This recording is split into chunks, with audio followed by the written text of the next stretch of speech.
time for us to do all of the Daedric shrines in Oblivion. We already did Nocturnal Shrine in the playlist, so I'm going to put that at the back end of the video, just in case somebody hasn't already done that. And so I'm going to start with one of the important ones, in my opinion, which is Azura Shrine. You can see we're at the very northeast of the map. And to get this started, you will need to be, I believe, level 10. But there are a few of the quests that require you to be level 20, so before following along, please bear that in mind. And we need to deliver some glow dust. Now, just quickly, if anybody following the series, my level has gone up drastically because I was trying to get a sorcerer ring and it took a while. So I apologize for that. There's going to be plenty of stuff that we can clear as we're going around.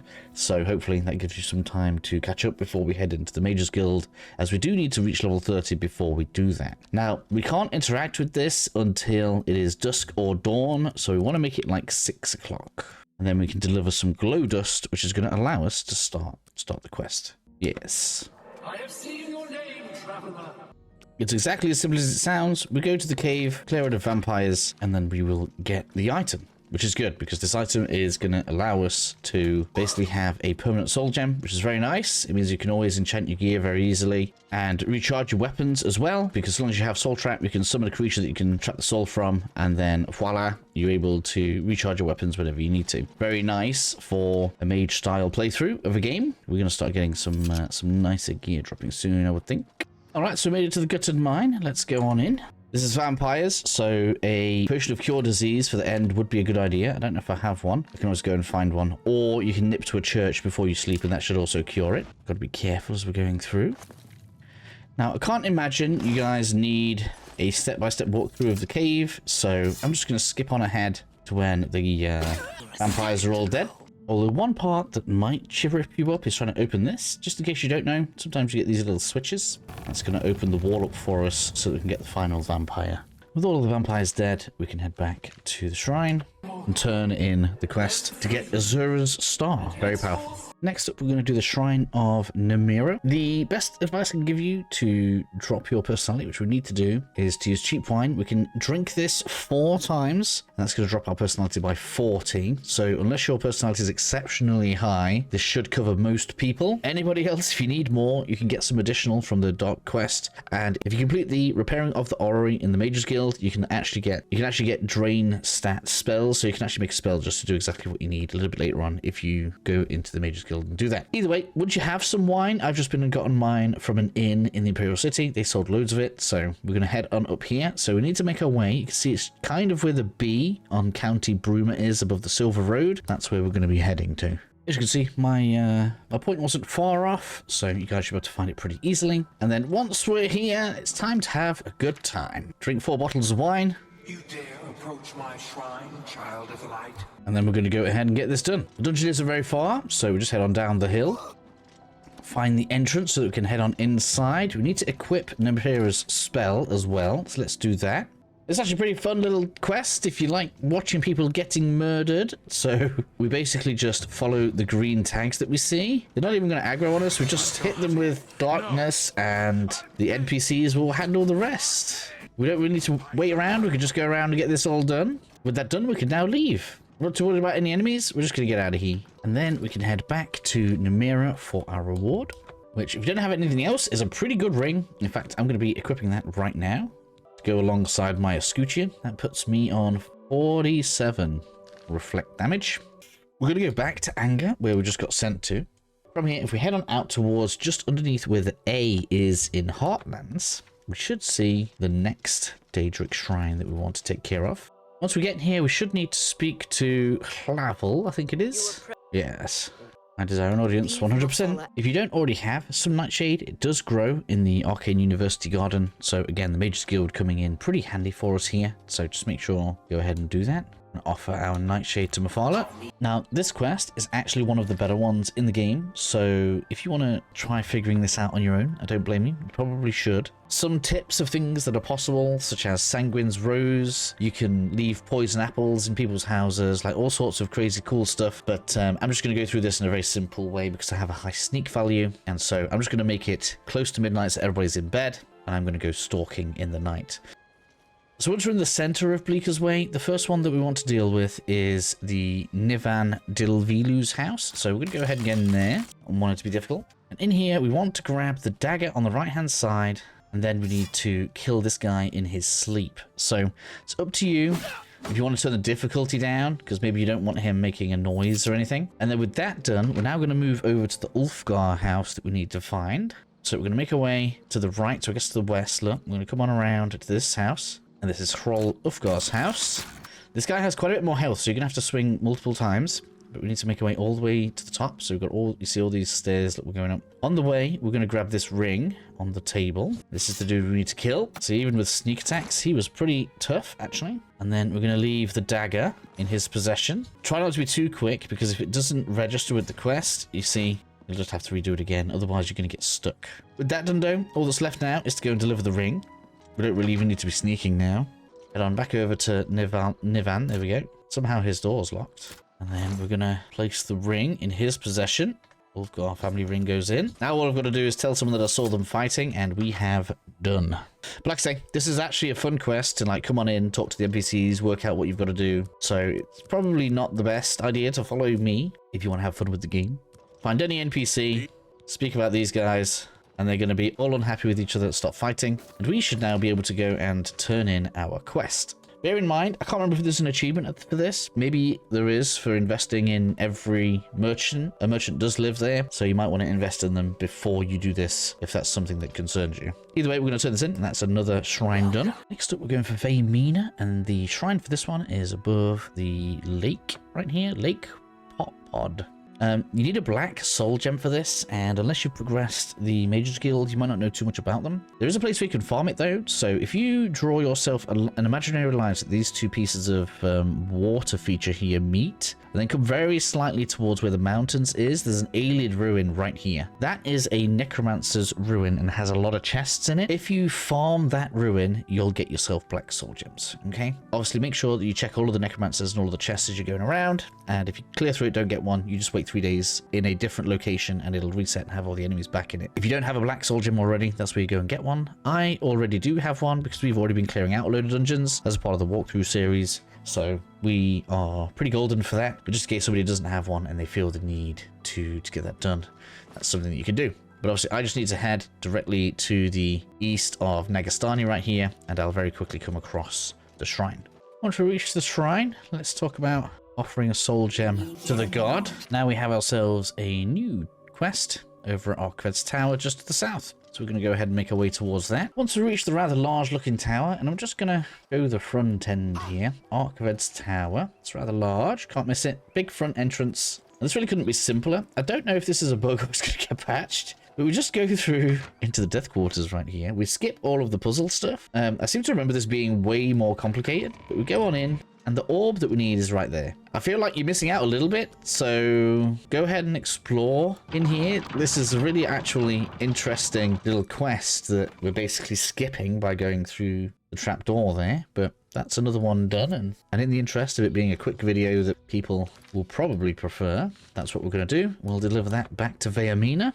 That's another Daedric quest down. The next one we're doing is Boethia's Shrine. And if you needed to farm yourself a black soul gem at Hermarus before, that was actually not very far from where we've got to go, as you can see. If you do use Hermarus, you just come out a little bit and you can get up the hills. It's not really too difficult. And to get this one started, you need to be level 20 and you need a Daedric heart, which we're going to give right here. All right, let's go into the Tournament of 10 Bloods, shall we? And this is just basically arena battles. We're good. Not worried at all. Do we get to loot them? We do. What a lovely sight. This is 60 healing potions. Very nice. All right, great opportunity to get some skills farmed up here. So simple enough, we'll just follow it around in a big circle. This guy's pretty tough. All right, I'm going to skip forward. You guys don't need to see me take these on. This is way easy.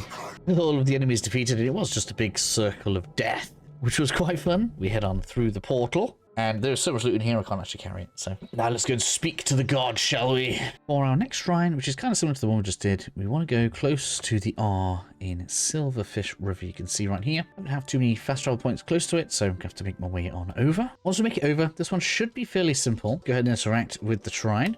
We should be all ready to go. Okay, time for us to explore. For some people, this might be your first time in Oblivion. It's not too scary. Just don't go in the lava. So we're just going to go and make our way around to all of our green markers that we have. Shouldn't be too much of an issue. Old Brand doing the Lord's work there. Interact with the soul, and it's as simple as that. All we need to do is find a way to the rest of them. Hope you bought your jumping boots, because we've got some platforming to do. Not even spell absorption is going to save you from lava. That gets us another one done. I guess we could use the dungeon. There's my last one. All right, very simple. Just make sure you don't go in the lava. There was only one where we had to do any form of jumping, so should be all good now. How do we get out of here? All right, so we just follow the quest marker back to the portal. Should allow us to leave. Claim our next prize. Being as I'm putting Nocturnal at the end, because we've already done it, we will have Sheogorath next. And for this, we need some really weird items. We need Lesser Soul Gem, which we can get from most Mage's guilds, so let's go to Leowin for that. The merchant here does sell Lesser Soul Gems, so that has been acquired. Next up is Yarn and Lettuce. Lettuce is pretty easy. Pretty sure Yarn we're going to get from barrels in towns. The best place to get both yarn and lettuce, as I thought, was going to be coral. So in the barrels, we find lettuce. In the boxes, this is where you have the chance to find the yarn that you're going to need. So Lesser Soul Gem, pretty easy. Coral has tons of these boxes, so you really shouldn't have too much trouble finding one around here. If you do, saving and reloading does re-roll the stuff that's in there, so really shouldn't be too much difficulty in doing that. And then we can go on down to Sheogorath. Another mortal dares to summon me, and already I'm bored. Sounds simple enough. We go to Border Watch. Speak to our friend right here. Now make sure his disposition is at least 60. With that done, we should now be able to speak about the Kishara Prophecy. Get through all of his dialogue. Next, we're going to make it so that everybody's in bed. Let's make it like 1 in the morning so that nobody's watching. And then we're going to go into the inn, cause some mischief. Alright, so these really are late night people. We need to make it close to 3 a.m. before they'll all go to sleep. Now we should be able to go into the inn, grab the cheese from the display case, and then once we have the cheese, we leave the inn and place the cheese into the cooking pot. Now we can wait a little bit. Should have a load of rats appear. Now we need to speak to this dude over this way. See if he's enjoying his prophecy coming true. We're supposed to wait for the rats to die. We want to take some of this rat poison that is placed down. And then we're going to take the rat poison over to the sheep pen to continue helping this curse take root. So the sheep can start feeling the effects of the poison. And then, once the poison's taken effect, we just wait for Sheogorath to contact us. And now we can return to Sheogorath Shrine to complete this quest. For the next quest, we need to have either a bear or a wolf pelt. We haven't seen a wolf or a bear yet in the game. I don't know what to tell you. It should not be too difficult. And then, as you can see, we're heading to the Nibene Valley. Pretty much the text that you can see on the ground there. And that's where we're going to find the shrine. Alright, once we make it to Hircine Shrine, as you can see here, I've obviously cleared out Sedavar at this point. Let's go ahead and offer up the bear pelt. Now, I'm afraid this creature we're about to have to go and deal with doesn't respawn. So, if you want to complete all of the Daedric quests, I'm afraid we don't get to keep it. You can otherwise mount it and have it as a horse though, so you guys will have to decide if that's something that you want to do. But basically, we're going to find a unicorn surrounded by minotaurs, and that is what we have to defeat. It will, of course, fight against other enemies. Look, we can choose to ride it. It's kind of a shame, really. I don't know why they did this to us. They're like, yes, we put a unicorn in the game, but you have to kill it. Take the horn. Did I get the horn? Yeah, there's the horn. And then we take that back to Hircine so that we can finish this quest off. Really not much to this one. Am I going to... Yeah, it's going to let me fast travel out. All done. So we'll turn that in. Yes, Hunter. Make your offering. For the next quest, I'm going to assume most people have probably already done some of the steps, as have I. I'm actually wearing the armor of the person we're supposed to go and beat for this. So, let's offer the 500 gold, see what happens. So, just so you guys are aware, the sword is in Vindicel. So, it's going to send you to Pell's Gate. You can talk to some people. It'll take you to Vindicel. You'll defeat some humanoid enemy, and then we can come on back. Right now, we can choose to either give the sword in for a mask or keep the sword. And I'm going to decide to keep the sword, because I kind of like it for soul trapping. Do you turn sword to Clavicus? No, we're going to keep the sword and finish the quest this way. You would dare? But that completes the quest for the purpose of what we want to do in this video. Next up, we are doing the Shrine of Molag Bal, which is over here. You need a lion pelt to start this one, which can be annoying to find unless you realize that there's a lion in the Breakneck Cave, just to the northeast here. So if you don't have a lion pelt, go in there. About midway through, you should find yourself a lion. Level 17 to start this quest, so if you've been following along, you should be well over level 20, so should be fine. So with that marked, let's go to Brindle Home, where we need to ask about this dude that we need to provoke. We should be able to ask any of the NPCs about our friend. Look at the what? Now, you do need to have disposition over 60, so we are already good for that. The full story out of there. And now we need to wait until 10 a.m. So we're going to follow him to the grave. Make sure you know where the weapon is in your inventory, because we do need to drop it for him. Once we're here, we're going to drop the mace on the ground in a place where he can obviously get to it nice and easy. And then we can talk to him about everything else. And I believe if we punch him, he should attack us. I have sworn not to raise a weapon in anger, but you have offended my honor in this most holy place. And after a while, once he puts you down, we'll be teleported back to Molag, where it is now complete. For the next one, we're going to start in the Imperial Market District. You can see I'm kind of near the main ingredient because that's where we're going, because we need to pick up some Cyrodiilic brandy, and this guy always seems to have some. So if you're missing that, this is a good place for you to come and grab it. You'll find it all over the game anyway. Like if you're a pack rat and you pick everything up, you may already have some, but here we have Cyrodiilic brandy. That's what we're going to need for the next shrine. Zooming out then, we need to bring the Cyrodiilic brandy to the Shrine of Sanguine. So if you guys want a bit of reference here, you can see if you get to the S of Skingrad and head directly north, it should be pretty easy for you to find. And now we can give our brandy to Sanguine. Another mortal. Come to beg Sanguine to add a bit of spice. With that done, we can now head to Leowin. There are a few different ways to get into this party. You can either persuade your way in, have gear that's valuable enough, which I'm hoping we do, or you can get in using posh clothing. Once we get here, it's going to be a good idea to make it 6 p.m. to make sure that the party is in progress once we are starting to get the quest done. Make sure we've got our spell equipped, which should be Stark Reality. Should be a nice fun one. This is going to be hilarious. And then we're going to make ourselves a save. It's very likely we're going to lose some stats here, so just be prepared for that. We're going to come on through, speak to the guard, tell him the dinner party. I am obviously dressed for the occasion because I'm in very expensive looking gear. And then make sure that the entire party is here. There should be 5 people in total. We're going to get arrested. You could probably resist arrest if you wanted, but we're going to lose all of our gear, so just be aware of that.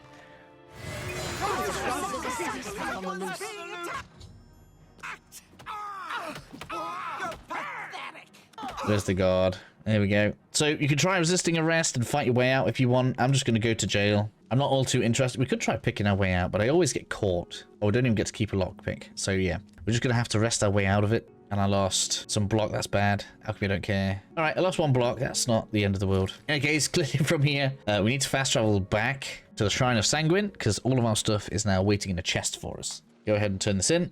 A rousing success. So make sure you don't forget to check the chest behind the bench. I'm sure no one at this point really wants to have to restart with all of this stuff. And then we can continue with the next one. Next up, we're dealing with the Shrine of Merdia. Now, we just need to bring any ingredient from an undead enemy, which, conveniently enough, if you go to Fallen Rock Cave, there are undead enemies in there. Once that's done, we can go ahead and make an offering. By the detritus of the profane, I am brought forth. Let's go and get this done. Clear out the cave. Howling Cave. Luckily, I can fast travel pretty close to there. Made it to Howling Cave. We're just going to go in and clear out some necromancers. This should be pretty simple. I'm not convinced you're going to need a walkthrough for a simple cave full of some necromancers. The cave was very straightforward, so we could just head back to the shrine to complete another of the Daedric quests. Fast travel to the northeast gate, and then you'll be able to follow the road up to the north, and the statue is literally just off of the road, so you pretty much can't miss it. Once you've gotten here, we're going to go ahead and interact with the shrine. And that is going to give us a quest. To continue this quest, all we need to do is return back to Leowin. If you want to get yourself a quest marker, talk to a guard, and don't ask about the Eye of Nocturnal. Instead, ask about Leowin. And now we have some names that we can investigate, which should give you the quest marker. That's going to allow us to head over to the house, which you can now see on my map. I can't exactly zoom in much more for you, I'm afraid. But the quest marker should be enough. We're going to go ahead and enter the room. And now we're going to go ahead and talk to the NPCs in here. Don't ask about the Eye of Nocturnal. We're just going to get through all of their conversationary stuff again. And then we're going to leave, drop into sneak mode, and re-enter. Hang around at the entrance so that we can overhear what they're saying. Swim. The Eye is perfectly safe in Tidewater Cave. So that we can now get the location in Tidewater Cave. Luckily for us, this is actually pretty close. So we're going to go ahead and go south, so that we can head on into Tidewater Cave. For those that want a quick reference, from the entrance of the cave, all we need to do is hug to the left, so we go left straight away, When we get another turning, we're going to go left again. Follow the cave around. Make sure you've got your stamina up because we are going underwater here, where we can find the Eye of Nocturnal so that we can leave the cave and return to the statue so that we can receive the skeleton key, which is our reward. And if you're still with me, that brings us on to the Malacath Shrine. This is just to the north of Anvil, as you can see, kind of close to the coast where this kind of mouth to a river is. And we need to bring troll fat to this one. I feel like trolls are all over the place. They roam all of the different hills and stuff, as long as you're high enough level. So it shouldn't really be an issue. You brought a present. Alright, so with that, we head on over to this Drad's estate, which isn't too far away. Get out of here. Then we can speak to Lord Drad. We should need to raise the disposition to 70, which I can't do very easily right now. Let's just pay for it. And that's that part of the quest done. Once we've gotten the dialogue fixed, what we're going to do is we're going to wait until this guy's in bed. So we're going to make it nighttime. Let's make it like 1 in the morning. Well, 3 in the morning should work. And we're going to sneak back in. Hopefully he's asleep by now. We're going to come on around the corner here. We should find the key next to the bench. And then we head to Bleak Mine, which you can see is marked on the compass just to the east. So we're going to head on over that way. Head on inside the door. I guess we could have just picked it, but I thought it would have been cooler to get the key. And now we just explore the mine. All we need to do is find the ogres in their cages and release them. Defeat anybody that decides to attack us. It seems like the guards all drop keys, which makes things a little easier if you want them to be. The ogres should be passive to us as long as we don't attack them. But apparently they can attack your horse, so be careful. The guards are killing them all. Come on now. Right, so that's one cage. And then around for the second cage. Should make all of the ogres freed. Now, all we should need to do is return to the shrine, which has that one finished. Now, those are all of the standard ones done. The next one, we actually need to have progressed the main story until you've done Blood of Daedric Prince, which is the point where we need to decide on a Daedric item to break. So if you haven't progressed the main story yet, you will not be able to do the next one. That is something you will have to do first. So this last one can be hard to find. Now you can see where the statue is on my map, but it's pretty difficult to get up there unless you know where to go. So if you find your way to Beryl Stone Cave, which as you can see is to the west of Bruma, you should find that you have this path here that goes to the west. Now of course, I'm not going to detail the entire thing, but it's not marked on the map, but you just need to follow it along, and eventually you should see a platform up on the mountain on your right hand side with a couple of flaming sconces. Now of course I've got Oblivion gates open, so it's going to be a little bit difficult for you to see them from the bottom because there is also an Oblivion gate up on the way. So that's the direction that we're going right there. So you see does this turn up into the mountains, and now we're just following the path all the way to the statue. You'll know you're on the right track when you go across a bridge. There are going to be a couple of wooden bridges along the way. In my case, we pass the Oblivion gate and then we find the platform against the mountain, as I said. Tells us we are on the right track, and eventually after following the path we should end up at the Hermarus Mora Shrine. So for this we need to soul trap a member of each race within the game. A couple of ways we can go about this. I'm going to do this the easy, not so legal way. I really don't care about the bounty because I've got too much gold. You could go and farm bandit and marauder dungeons, or just dungeons in particular that have humans in, because each faction that you have in the game has like different racial makeups. So conjurers and necromancers, for example, have a lot of Altmer. Argonians are usually archers. You should find them down in the south. So if you go like, because Rockmilk Cave, which has like quite a lot of bandits in it, you'll get a good selection in there actually. You get Argonians from there. Khajiits are usually highwaymen, so you'll like look at all the bridges and this kind of thing. Imperials make up lots of different types of bandits. Nords are usually marauders. Orcs are usually marauders. So you can go and do this the legal way, or being as we no longer need many of the followers of all the different shrines, we're going to go ahead and use the followers of the selected shrines to get our souls. So equip your Mora's spell trap. I'm not entirely sure if this requires high alteration skill. Hopefully not. And let's begin. Hey, come on, it's been too long since I've seen a good brawl. The rocks didn't even care. That's one down. Over at the Shrine of Merdia, I spy a Breton.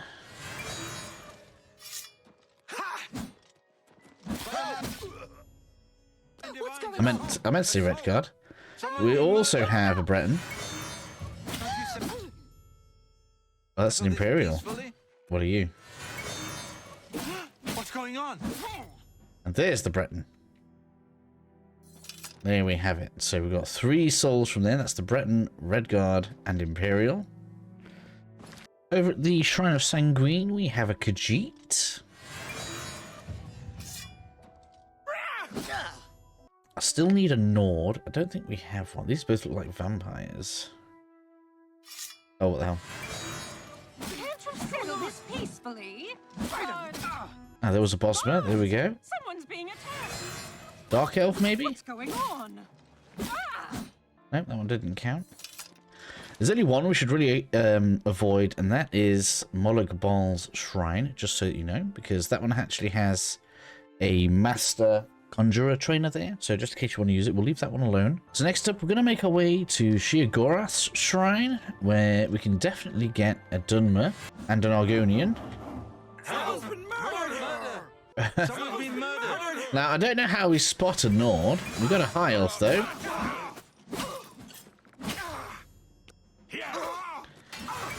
Well, I'll try all of you. I don't know how we spot a Nord. There we go. We get a Nord here as well. That was all of them.